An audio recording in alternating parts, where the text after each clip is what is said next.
Queridos alumnos, nos volvemos a encontrar en este espacio virtual para seguir conociendo y profundizando el fascinante mundo del Antiguo Testamento. Y compartimos y nos metemos de lleno justamente en la historia de la salvación. Esta historia que nos revela el plan de Dios, el plan de amor, el plan salvífico que Dios tiene para cada uno de nosotros. Fíjense, les comparto un recurso muy lindo para tener nuestros encuentros de catequesis. Estas 5 imágenes de la historia de la salvación que cada uno de ustedes han recibido en el grupo de WhatsApp también pueden ampliarlo justamente y compartirlo en sus encuentros de catequesis. Yo soy profe en el secundario y en primer año compartimos la historia de la salvación, y en la historia de la salvación ellos reciben estas imágenes. Las imprimimos en hojas A4, cosa que cada uno pueda tener una línea del tiempo gigante, y a medida que vamos conociendo, rezando y profundizando la vida del pueblo de Israel, ellos van pintando justamente cada uno de esos personajes bíblicos que vamos conociendo. Así que la verdad que nos permite ir ubicándonos en el tiempo, en el espacio, y también conociendo un poco más sobre la vida del pueblo. Miren qué interesante esto. Nuestra línea del tiempo, la historia de la salvación, comienza con Abraham partiendo de Ur de Caldea. Y si ustedes buscan, abren sus Biblias, yo la tengo a mano, si ustedes buscan en el libro del Génesis, vamos a encontrar que nuestro libro del Génesis no comienza con la historia de Abraham. Comienza justamente con la historia de la creación, los relatos de la creación que todo el mundo conoce. Miren qué interesante esto. Nosotros vamos a encontrar al patriarca Abraham a partir del capítulo 12. Eso significa que a partir de acá comienza la historia de la salvación. Estos libros, estos relatos ya son históricos. ¿Eso significa que la Biblia nos mintió? ¿O significa que todo lo anterior es una mentira, es un lindo cuentito? No, en absoluto. También forma parte de la palabra de Dios, también es palabra de Dios, ha sido revelado y ha sido absolutamente inspirado por Dios, y el Espíritu Santo también asistió a todos aquellos que escribían estos relatos, pero simplemente no son históricos. En algún momento, en algún lugar sucedieron, o también guardan, metafóricamente hablando, una enseñanza que nos revela la intervención de Dios en la historia. Pero bajo ningún aspecto podemos decir que la Biblia nos miente o que sea simplemente un lindo cuentito.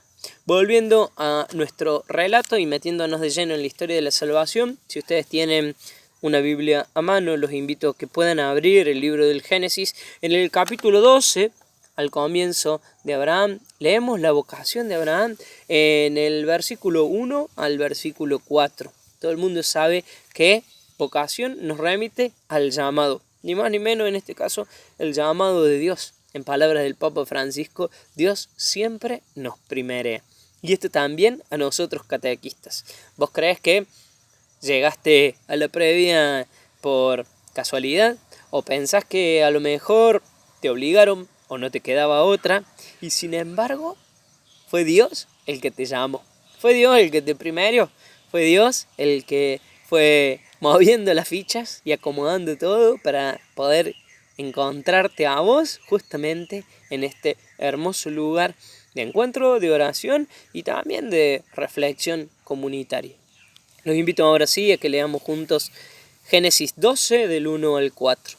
El Señor dijo a Abraham: sal de tu tierra nativa y de la casa de tu padre, a la tierra que te mostraré. Haré de ti un gran pueblo, te bendeciré, haré famoso tu nombre y servirá de bendición. Bendeciré a los que te bendigan, maldeciré a los que te maldigan. En tu nombre se bendecirán todas las familias del mundo. Abraham marchó, como le había dicho el Señor, y con él marchó Lot. Abraham tenía 75 años cuando salió de Harán. Miren qué interesante esto. Podemos decir un montón de cosas del patriarca Abraham. Este patriarca que cuando recibe el llamado de Dios, cuando escucha la voz de Dios, tenía 75 años. Y parece que Dios le propone y le cuenta un chiste, porque le ofrece muchas cosas que eran imposibles. A un pastor, a alguien absolutamente nómade, le ofrecía tierra. Le ofrecía tierra en herencia, le ofrecía una tierra en abundancia. A una persona de 75 años con una mujer estéril le ofrecía descendencia. No solamente que se le ofrecía, se le aseguraba. Vos vas a tener una gran descendencia. Después, si seguimos conociendo un poco más la historia del patriarca Abraham, vamos a encontrar que justamente le va a enseñar las estrellas del cielo y le va a animar a contar los granos de arena en el mar. Y les va a decir, así, tan abundante será tu descendencia. De hecho, fíjense, cosas absolutamente imposibles le ofrece a una persona que hoy reconocemos como el padre de nuestra fe. Y miren qué lindo, en dónde radica la grandeza de Abraham. La grandeza de Abraham radica justamente en que en un contexto de una civilización antigua absolutamente politeísta, Abraham no duda. Abraham escucha y dice que sí. Abraham, cuando oye la voz de Dios, no le dice, ¿qué Dios sos? ¿Cuál Dios sos? En absoluto. Él acepta lo que Dios le pide y efectivamente se pone en marcha dejándolo todo. Miren qué interesante la propuesta que Abraham nos hace hoy. A nosotros, que muchas veces también en nuestros lugares de la pastoral, de la catequesis, en el consejo parroquial, también nosotros hoy seguimos escuchando voces de diferentes dioses. Del Dios dinero, del Dios poder, del Dios placer.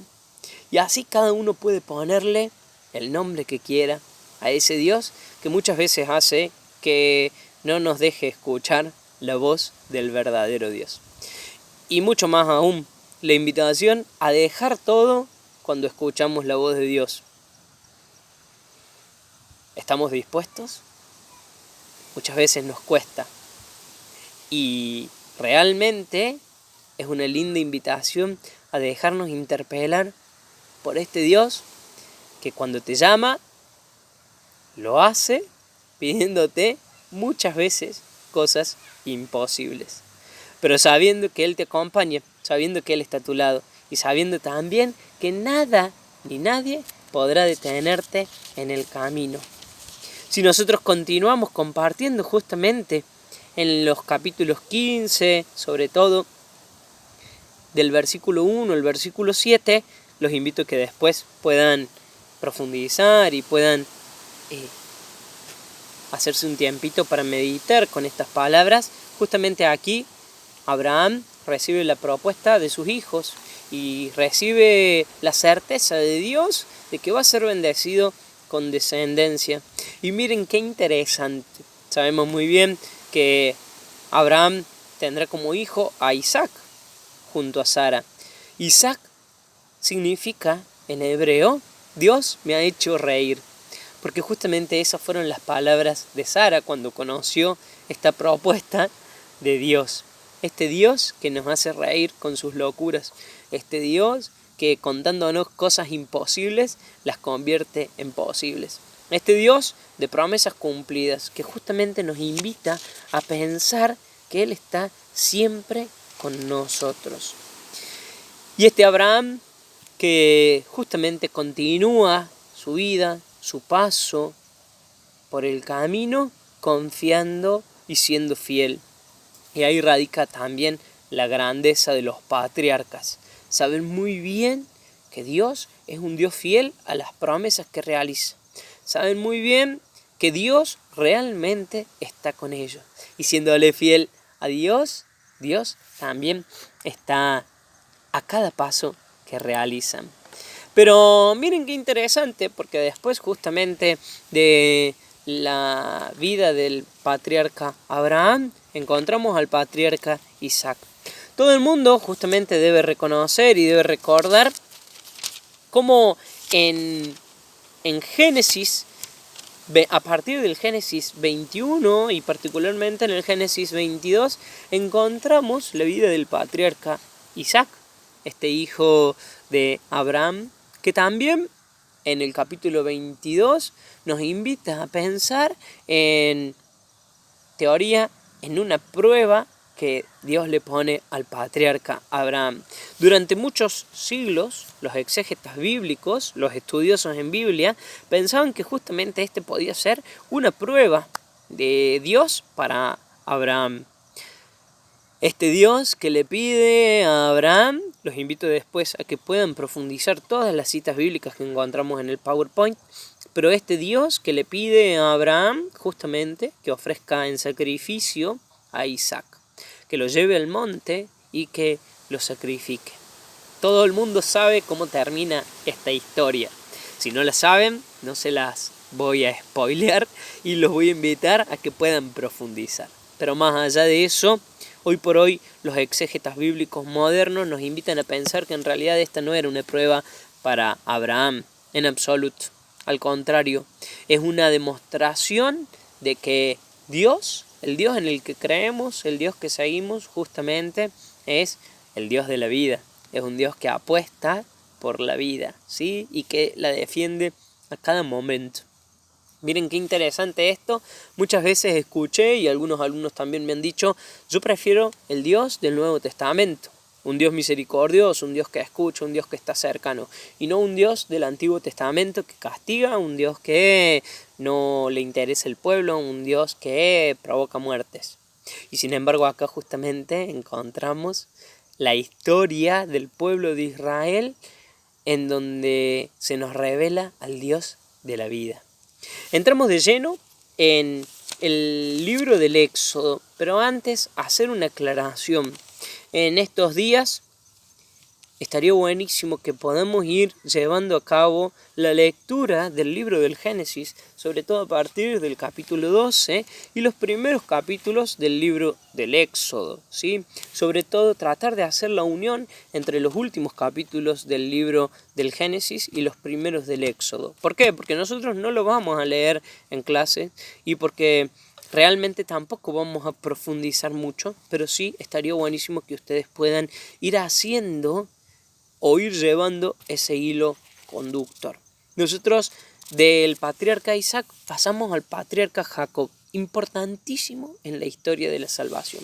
Si ustedes van siguiendo la línea del tiempo y también van siguiendo justamente las citas bíblicas que les propongo, nos vamos a encontrar con que Isaac justamente tuvo dos hijos, Esaú y Jacob. Interesante también encontrar algunas cuestiones propias de la fraternidad, porque realmente Isaac tuvo su primer hijo, en realidad ellos eran mellizos, pero el primero que salió fue Esaú y por lo tanto era el primogénito. Sabemos muy bien que en el pueblo de Israel el primogénito era aquel que llevaba algunos privilegios. Y sin embargo, en realidad el que recibe la bendición de su padre, también un poco ayudado por su madre, como siempre las madres ayudando, no les voy a contar por qué, pero pueden ir siguiendo un poco el hilo conductor y la historia a través del libro del Génesis, sobre todo de los últimos capítulos. Ayudado por su madre, Jacob recibe justamente la bendición de la primogenitura. Entonces, el que llevaba el ciclo patriarcal, el que continúa el ciclo patriarcal, sería Jacob y no Esaú, que era el mayor. Jacob efectivamente será el que, al ser llamado por Dios y al recordar las bendiciones que le tenía a su padre y a su abuelo, a Isaac y a Abraham, recibirá el nombre de Israel. Y esto también nos invita a pensar en una tradición muy linda que tiene la Iglesia y que conserva hasta el día de hoy. En muchos casos, en el Antiguo Testamento, y también propiamente sucede en el Nuevo Testamento, por ejemplo, con Mateo o con Pedro, cuando Dios llama, cuando Jesús llama en el Nuevo Testamento, cambia de nombre. A Leví, de Leví pasa a Mateo, y también lo propio hace con Pedro, que significa ni más ni menos piedra. Sobre esta piedra edificaré mi iglesia. Pero miren qué interesante, cuando Dios te llama, te regala una misión. Estos nombres revelan justamente la misión de Dios para cada uno de nosotros. Eso queda, por ejemplo, hasta el día de hoy, algunas reminiscencias en congregaciones religiosas, institutos religiosos, en donde con las primeras profesiones se realiza el cambio de nombre. O ni más ni menos, y ese ejemplo seguramente ya se les ha ocurrido, lo propio sucede con el sumo pontífice. Pedro, sabemos muy bien que ha sido el primer pontífice, el primer papa. Por eso también, justamente, el Papa Francisco, hoy por hoy, es el sucesor de San Pedro. Y eso sucede cuando es elegido papa un cardenal. Se cambia el nombre, significando la nueva misión que tiene adentro de la iglesia. Nos metemos de lleno en el libro del Éxodo. Y en el libro del Éxodo nosotros vamos a encontrar justamente a las 12 tribus de Israel, a las 12 tribus de Jacob, los hijos de Jacob, son ni más ni menos que los hijos de Jacob, aquellos que han emigrado a Egipto. Y miren qué interesante esto para poder ubicarnos en el contexto de por qué se encuentra el pueblo de Israel en Egipto. El pueblo tenía justamente ya la tierra en herencia. El pueblo ya tenía su porción de tierra. De hecho, las divisiones se hacen por cada una de las tribus, por cada uno de los 12 hijos de Israel. Por eso son las 12 tribus de Israel y por eso hoy de hecho conocemos a Tierra Santa con el nombre de Israel. Pero miren qué interesante esto. El pueblo en esa tierra en abundancia, en esa tierra que manaba leche y miel, vivió una gran crisis. No supieron administrar, no supieron cumplir la voluntad de Dios y se quedaron sin provisiones. Y habían escuchado justamente que en Egipto todo andaba bien. Y miren cómo vamos uniendo lo que habíamos compartido en la primera entrega de este video. Nosotros habíamos dicho que en la media luna fértil encontrábamos el río Tigris y el río Éufrates, efectivamente en donde se encontraba la tierra prometida, y además también encontramos justamente al río Nilo. El río Nilo se encuentra en Egipto, y recuerden que donde hay río, donde hay agua, hay vida. Por eso era necesario ir hasta allá. Pero algo que no estaba en los planes de este pueblo de Israel era que justamente en Egipto, si bien los iban a recibir, cuando se dieron cuenta que eran muchos, cuando se dieron cuenta que se iban multiplicando, cuando se dieron cuenta que eran unidos, que eran fuertes, los empezaron a ver como amenazas. Seguramente nosotros también, hoy en Argentina, si recibiéramos una gran colonia de personas o recibiéramos a un gran pueblo y ese pueblo se mantiene unido, ese pueblo también se va multiplicando, seguramente los empezaríamos a mirar no con buenos ojos. Y lo propio sucedió en Egipto. Por eso el pueblo termina esclavo en Egipto. Y cuando el pueblo sufre la opresión del faraón, recuerda esa promesa que Dios le había hecho a sus padres, a sus abuelos, que Dios le había hecho a Abraham, a Isaac y a Jacob. ¿En dónde estaba ese Dios que nos había prometido tantas cosas lindas? La bendición, la tierra, la descendencia. ¿Por qué nos había abandonado? Y ahí es cuando el pueblo clama. Hasta acá dejamos esta entrega, los invito a que vayan reflexionando y compartiendo y acepto cualquier duda o sugerencia. Adiós.